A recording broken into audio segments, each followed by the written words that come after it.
Welcome, Rhea. Hi. Hi. Please tell everybody who you are and what you do. So I'm Rhea. I play guitar in a band called Tailgunner, and we play heavy metal, to put it simply. I've been playing guitar for like 10 years now. And yeah, that's pretty much me. Awesome. And your Tailgunner was on a really big tour too. You guys have been playing a lot. Yeah, we just finished three tours, pretty much back to back. The first one was with a band called UDO. Second one was with a band called Riot, and then the third one was the most recent one, which just finished. That was 3 weeks around Europe supporting Armored Saint, around the UK and parts of Europe like Ireland supporting Armored Saint and KK's Priest. So yeah, it was fun. Yeah, amazing. Well, there's got to be some good stories about that, so I'm excited to Yeah. get into them. All right, so let's take it back. When did you first realize you loved rock and metal music and you wanted to create more of it?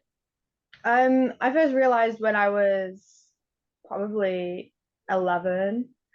Um, I started listening to Guns N' Roses, which, as you can see, 14-year-old me loved Slash. And that was the first band that I listened to and was like, this is actually cool as fuck. Like, I want to do this and I want to make more of this. I love that. Guns N' Roses. Do you have a favorite Guns N' Roses album? Album, I would probably say Appetite for Destruction. Very classic. I'm a simple girl, you know. Mm-hmm. Appetite, Do you yeah. have any favorite tracks at all? Any album? Any favorite? Um, I really like Estranged off Use Your Illusion. I think that is a work of art. And November Rain as well. My favorite is Rocket Queen, and I Yeah. remember like saying that when I was like 14, 15, and some boys being like, "Do you like it because there's a moaning girl?" And I was like, I literally never even noticed that there was a moaning girl. And I was like, why are you making it like that? Anyway, Yeah. they're not even listening to the music. Okay, so if your music were a movie soundtrack, what would the Tail Gunner movie be about? Oh, I think I think it would definitely be like like an 80s horror, with like lots of like stupid violence, like unnecessary naked women. Mhm. Like um I think it would be quite like war themed as well, considering a lot of our stuff is war related. So Yeah. yeah, it's got to be like 80s kind of like throwback. Okay. An 80s World War, like three, four, maybe four, three. Yeah. Um, like X-rated, Yeah. gory. Is there any movie in particular that you imagine for the visuals? Um. Well, I think Alien is quite. I mean, it doesn't exactly fit the exact description, but Alien is a pretty fitting movie, I think. Yeah, yeah. The special effects are so awesome in that. I love puppets. And so Yeah. to me, Alien is definitely kind of a puppet movie. Yeah. Really good gory puppets. So will your Yeah. movie have good gory puppets? Oh yes, definitely. Good, good, good. All right. I'm here for that. I'm here for a Tail Gunner soundtrack, gory puppet, World War IV, um, X-rated 80s flick. Yeah. If you could collect any three pieces of any band memorabilia of all time, what would you like to have? Um, I would say Slash's top hat.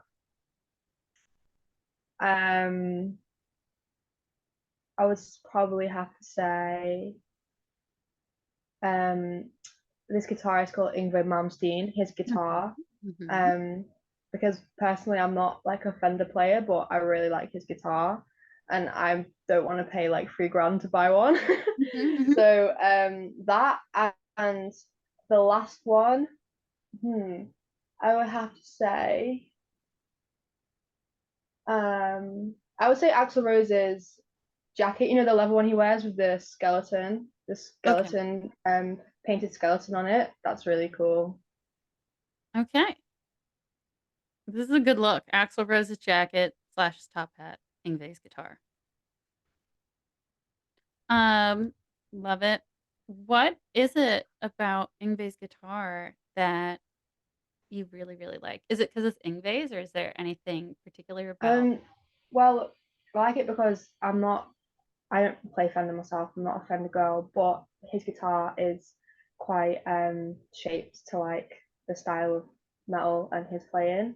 Like he uses scalloped frets as well, which I've never used before, Hmm. and it would just be interesting to try that. I would love for all the people watching who are a Fender girl or are not a Fender girl to please say so in the comments. We need to identify the Fender girls. Galloped pickups. All right. So then, if you could pick bands for the lineup of a dream festival, which you would be a part Mm-hmm. of, what bands would you choose? Any number that you feel like? And where would the festival take place? I would choose Misfits, Guns N' Roses, and I would choose Wasp. Okay, cool. Where would it be? Mountaintop, swim up tiki bar. I think it would have to be in a huge open football stadium, like the American ones, Okay. because we don't really have them here in the UK. So, Which city? Which city's football stadium? Now you're gonna make fans. which city is the biggest football stadium in? Oh, I don't know. I think they're all the same size, honestly. I'm Okay. not a football girl. Oh. Okay then. Let's just be really generic and let's just say LA. Why not? Yeah. Why LA not? has like, it's got a ton of metal fans, big shows, lots of, who's who kind of audience attendees, Hmm. fashion, Yeah. everything. And great weather if you're going to be playing outside.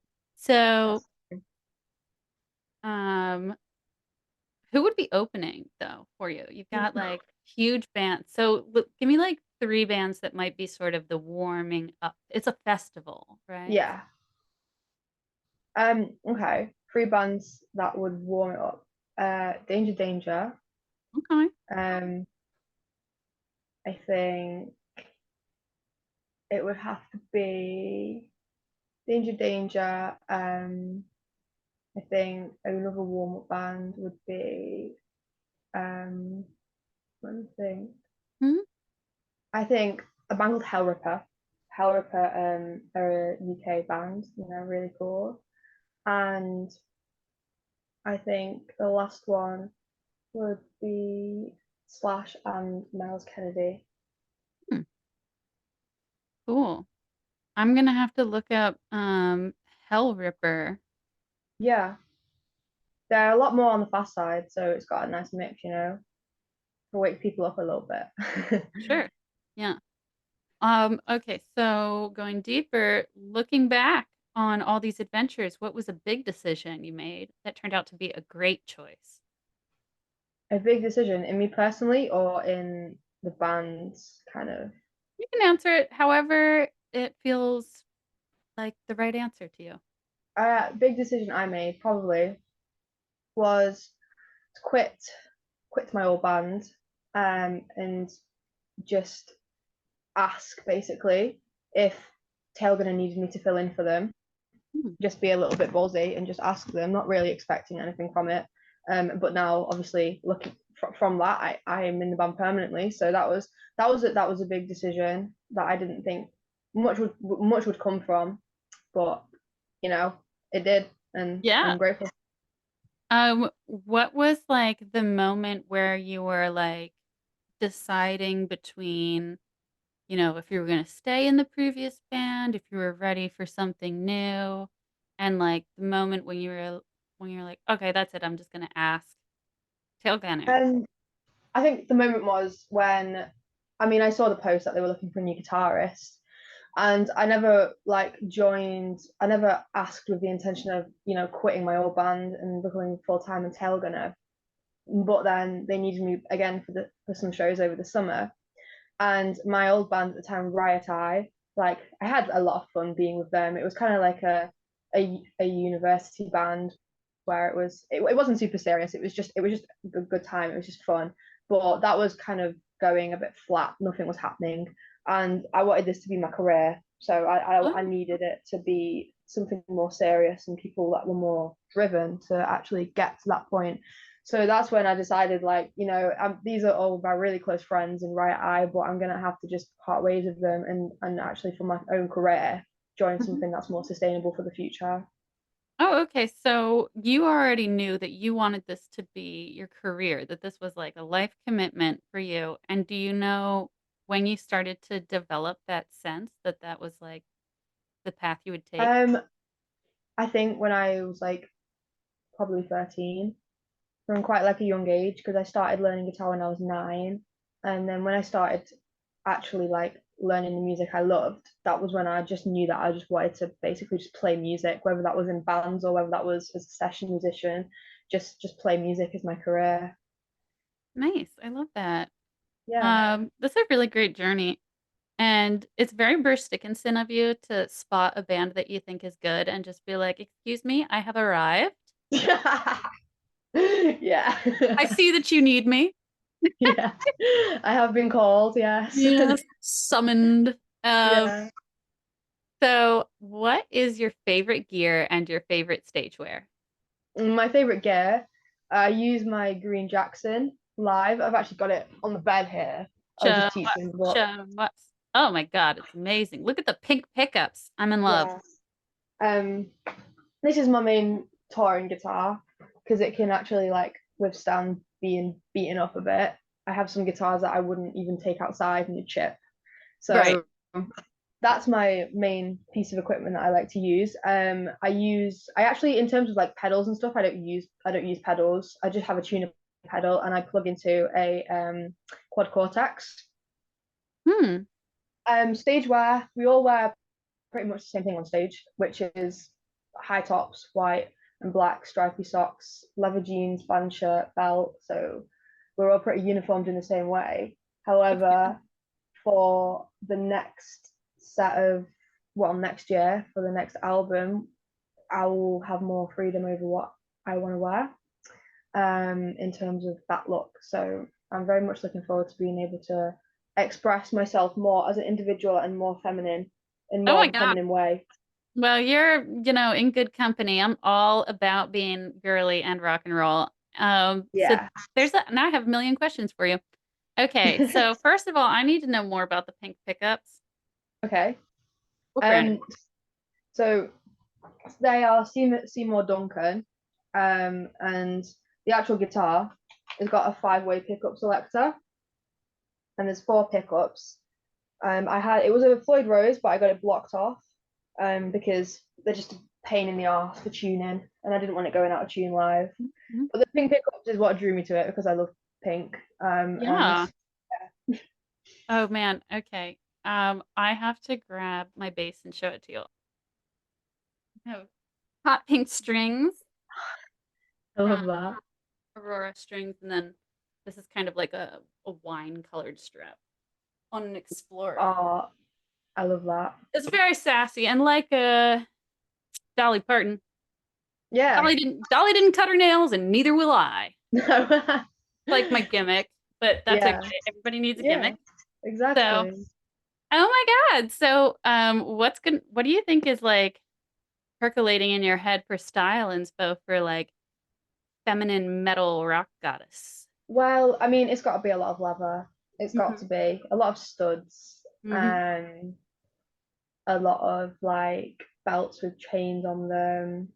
And yeah, I mean, I have like quite a lot of tattoos. So I have one tattoo on my stomach, which is a bat, which covers my entire stomach. So it's got to be like crop tops and like Mhm. studded like bras and harnesses and yeah, all that stuff. Oh, well, you should check out Risky Business for some get-ups. Okay. I will send you the thing for that, the Instagram. Yeah, And sure. also, my friend Luna, she's another one of the rock goddesses, and she has a leather business. And then there's Amy of Solicitor, who also makes leather accessories. But what you're describing to me sounds kind of like maybe like Doro Pesh meets Lita Ford. Yeah, yeah, Mm, I cannot definitely. wait to see these outfits. Yeah. Yeah, that's exciting. Okay, so and then also you should check out Chains of Metal. It's uh like really amazing metal bras and like I bikini think I top. follow them. Yeah. I Yeah. just I just got a custom one from them and it's so hot. It's in my band's last music video, fully on display. What's it Um called? What's it called? I'll have a look. oh, the music video is Yeah. called Shamaran. Okay, I'm gonna put it in the chat because it's like a Turkish word, Okay. the legend that I learned about when I was in living in Turkey. So enjoy that. Our music videos are insane. So, anywho, back to you. Um, when you hit the inevitable flaming hoop in the circus, like the tour is delayed, the album art isn't ready, or there's a lineup change, what helps you keep a positive mindset? Well, what helps me keep a positive mindset? Good question, because it's a very stressful job.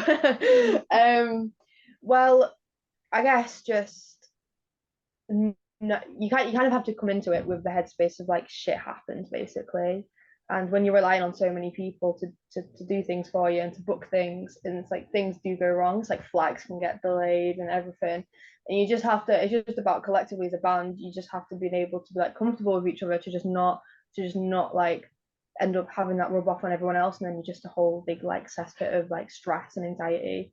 You just gotta know that like it happens and it will happen and it will continue to happen. But at the end of the day, you're lucky enough to have this career, which some people can't. Some people, aren't lucky enough to do. So you can't really complain.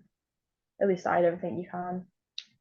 Yeah, I actually think that audiences don't fully understand how many of those flaming hoops fans jump through to come to the audience's location or Oh, town or definitely. festival. Like, I Yeah. don't think people understand that, like, when you No. see a band come to you on tour, they just did so many hard things. Yeah. Yeah. It's It's very crazy. And it's something special. yeah. And even I'm guilty of it when I was younger, like 14, 15. I used to go to gigs all the time and I would see the band and I wouldn't think about the fact that they've probably been out, especially if they're from the States and they come over to the UK and they do a big tour. You make it like a big tour of it. So they would do like a month before that. And I wouldn't think about it. But now that's me. I'm like, shit, like, you gotta cut them some slack. And then you Hmm. get you get some fans that complain about like, oh, you're not coming to my town, and it's like an hour's drive from where you live. A lot of the UK fans do that. A lot of the UK metal scene is like, oh, you're not playing in my backyard, and it's like you've got people from Germany that fly over from Germany to the UK to see us. Oh yeah, totally. There is this obscure Italian like power metal, but perhaps sort of like more fantastical band called Domine. Mm, Um, and maybe I'm saying that wrong because so few people I know ever talk about that band. We sort of just make up how you might say it. So, anyway, I flew by myself from Philadelphia to Milan to see them play in front of like 30 people. But I saw the mm. singer at the bar and I was like, I don't mean to bother you before you're getting ready for your show, but like I flew here from Philadelphia and I'm like, cannot believe I'm gonna see Domine tonight. And yeah. So I don't know. Everybody should be flying to the bands, make the bands do less work. Besides, who Yeah, doesn't love a destination concert? Like, exactly. You can make a trip out of it. you can. The thing is, Yeah. like, I always try to check when I'm going somewhere if any bands I like or know are going to be playing when I'm in that place. Yeah. And then Mm. you can just like throw a couple shows in when you're doing who knows what else a person is doing. Yeah. Destination concerts. Honestly, I'll make a whole vacation out of a specific concert too. That's how everybody should be. That is how everybody should be. Why not? It's so glamorous. Very rock goddess. So, Yeah. okay, so what's a performance memory that you'll never forget? Um, Probably the first time playing live with Tailgunner. It wasn't by any means the biggest performance we've ever played. There was probably like 500 to 600 people, but up until that point, that had been my biggest audience. And I learnt the set 3 days prior to that. I only had 3 days to learn it, so I learnt it in 3 days. I had to like memorize the choreography, and then when we got round to actually going on stage, I was really nervous, and I don't normally get nervous, but it was just because it was like so much to happen in so little time. And that was pretty scary. But then after that, it felt like, well, if you could do that, then everything else is like a walk in the park, because that was pretty nerve wracking for the first time, yeah. And you can tell on the photos on the videos that you look quite scared. Because Oh, I was quite young as well. I think I was 18. wow. Yeah. That's amazing. 18. 500, 5 or 600 people when you're 18 and you have 3 days to learn the music and the choreography. I don't know if you had like your outfit like already or you had to gather things for it. And did you I have to, did actually have to gather a few things, but the majority of it I did already have. and then did you have to travel to where the show was? Yeah, I did. We traveled as a band, but the whole experience was just like completely new to me. Yeah, that's just like a lot. Like not, I mean, those are just two more pieces that are pretty big, you know? Yeah, yeah. Um, right. So, and did you know the guys that are in Tailgunner somewhat before this gig, or was this like early in the I uh did, yeah, I knew them because in my old band, I supported them when they were on the UK tour. They asked us to support, so I knew them by face. Briefly spoke to Tom. However, I didn't speak to the rest of the members. So I knew them, but I wasn't like never really spoke to them. Apart from Tom, who used to manage my old band, so we always knew each other from well, there. that is very vivacious and courageous of you to take that much on. Good for you. Thank you. Um, okay, so after a long day of recording, touring, or working out the kinks otherwise, how do you like to practice self-care the most? I like to, after like a tour, I like to go to the gym. I love working out in general. And I really miss that when I'm on tour. And it's probably the first thing I'll do after a long tour. But apart from that, I like to just relax and it's just nice to have your own time to actually do what you want to do on your terms, in Yeah. my own space. And I like to read, have a bath, and sleep. Sleep is the main thing. So you have like the full restoration experience. Yeah, What do you like the doing at full. the gym? A lot of the rock goddesses are into weightlifting. Yeah, I know. I think, yeah, I mean, that's what I'm into. That's what I'm into. I used to be really into it. Um, but because I've had to take a month off because I've just been on tour, it's always like I have to take like 10 steps back when I go back, which is Mm-hmm. pretty shit. But I am into weightlifting, yeah. Me too. What's your go-to move? Mine is the split squats on the Smith machine. Oh, okay. Yeah, they That's hurt. that's intense. That's Yeah. intense. Wow, okay.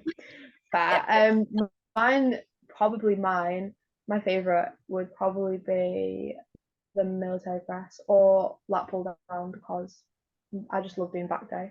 What was the second one? Lat pull down. Oh, okay. Yeah, yeah. Lat pull downs feel really good as you're doing them and then hurt later, but they also are one of the like muscle groups to me that put me in the best mood for some reason. Like, they have the most Yeah. effect on my psychology. Mm. Split Yeah. the split squats just make me really hungry for, like, 2 days because Yeah. just, like, there's a lot of muscle eating Yeah. I out. yeah, I always find that with leg day, I always get like so hungry afterwards. Yeah, for days. I really have to, like, fill my fridge on the way home from leg day. Yeah. Okay, so do you have any new announcements for us? New announcements. Well, we have got a bunch of things lined up for next year, which we can't announce yet. However, we are in the works of getting album two recorded, which is going to be out at some point next year. And we think that everybody, it's going to be heavier, it's going to be louder, Ooh, and it's going to be cute. better than album one. So I'm very excited for that to drop.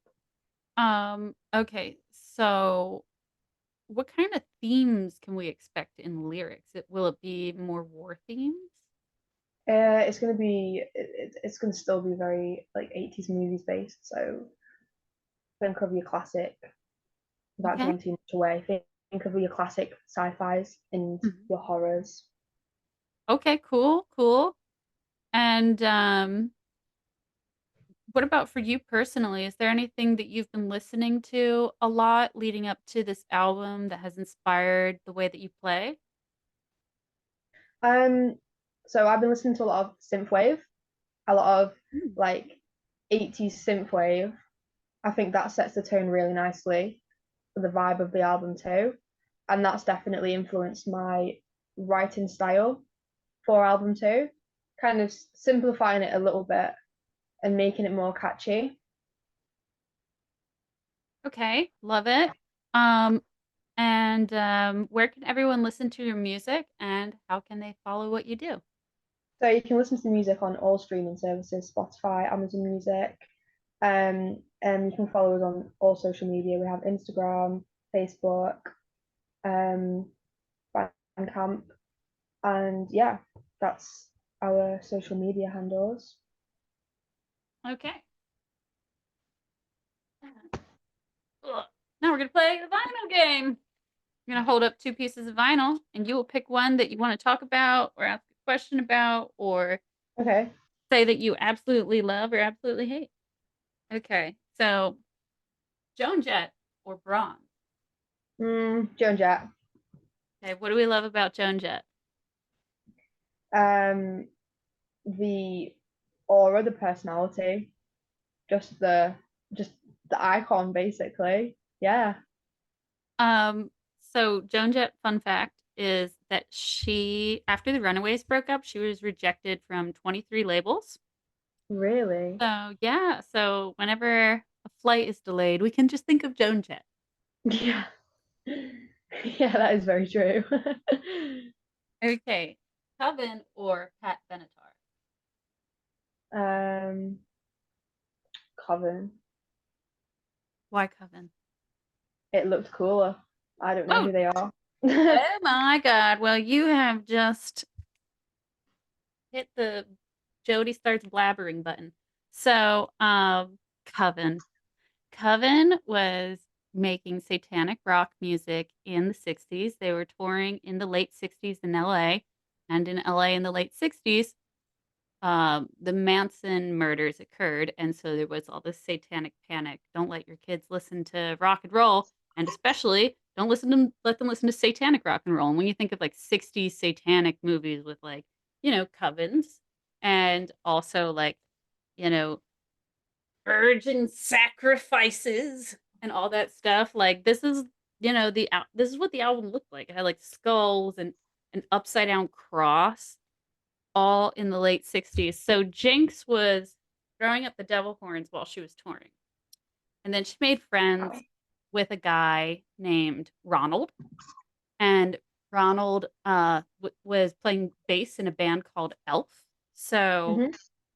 Ronald must have played bass like this if he was throwing up the devil horns before Jinx. Yeah.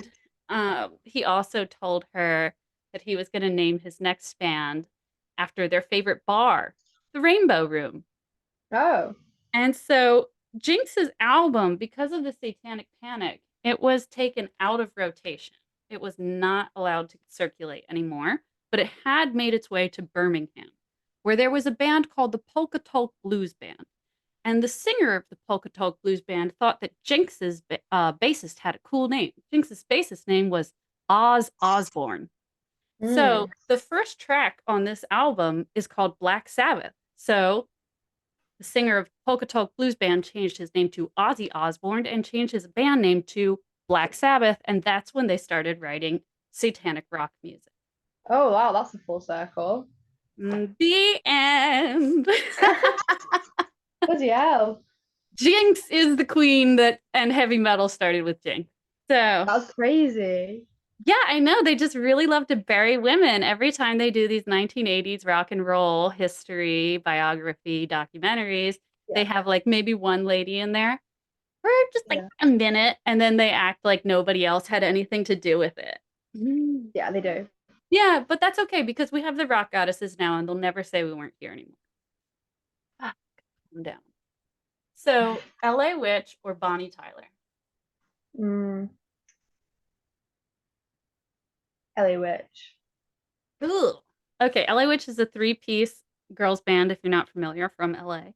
They are a Hmm. doomy sound. They have those vocals that are like dreamy and intentionally flat, sort of monotone.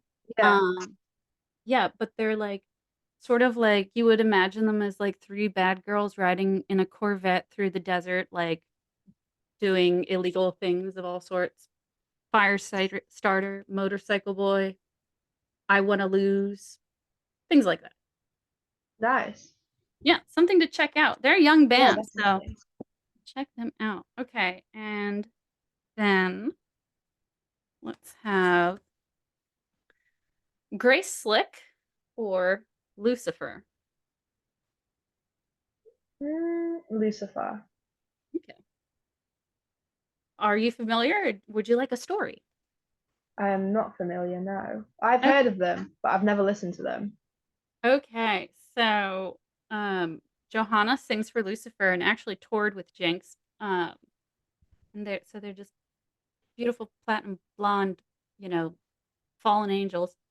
And I won this small vinyl from her because I participated in her satanic poetry contest and I won. Oh, And so nice.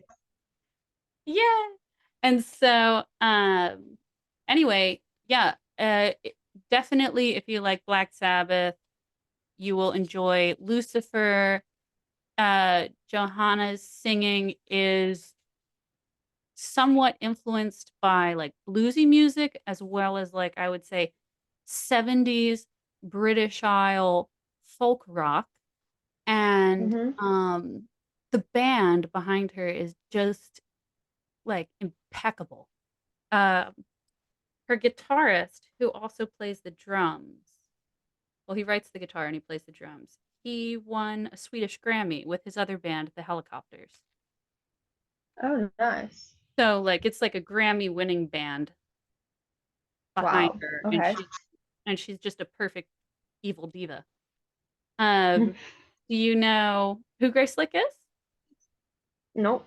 Okay, Grace Slick, girl, this is my favorite topic. Being a nerd. So Grace Slick sang for Fairport, for Jefferson Airplane, and the song "White Rabbit" or "Don't You Want Somebody to Love" is that you've Hmm. probably heard those songs. So that's Grace Yeah. Slick, and she had a solo career Oh, on this album Dreams. She recorded a song in 1979 called "Angel of the Night," which is very, very, very heavy metal. And so I will send you yeah, a link please. to that song if you want to hear some early heavy metal female. Okay, last set. Tina Turner or Cher? Share. No. Why do you love Cher? She's just, she's just a legend. She's just an icon. I mean, yeah, I'm not like the biggest fan of her music, but personality wise, yeah, she's an icon. You only aren't a big fan of her music because people are keeping a secret from you that Cher had a heavy metal face. Did she? Oh, yes, she did. Check out her song, You Wouldn't Know Love. Okay. Yeah. It's Well, like perfect AOR. cool. Yeah, I'll check that out. Yay. Enjoy. I will send you like a playlist of stuff. Yes. I'm gonna Yes, send you please. fashion. I'm gonna send you new music to listen to. It's gonna be great. Yeah, please Thank you do. so much for your time today. No worries. All right. Thank Keep in you. touch. Bye. Goodbye. Bye.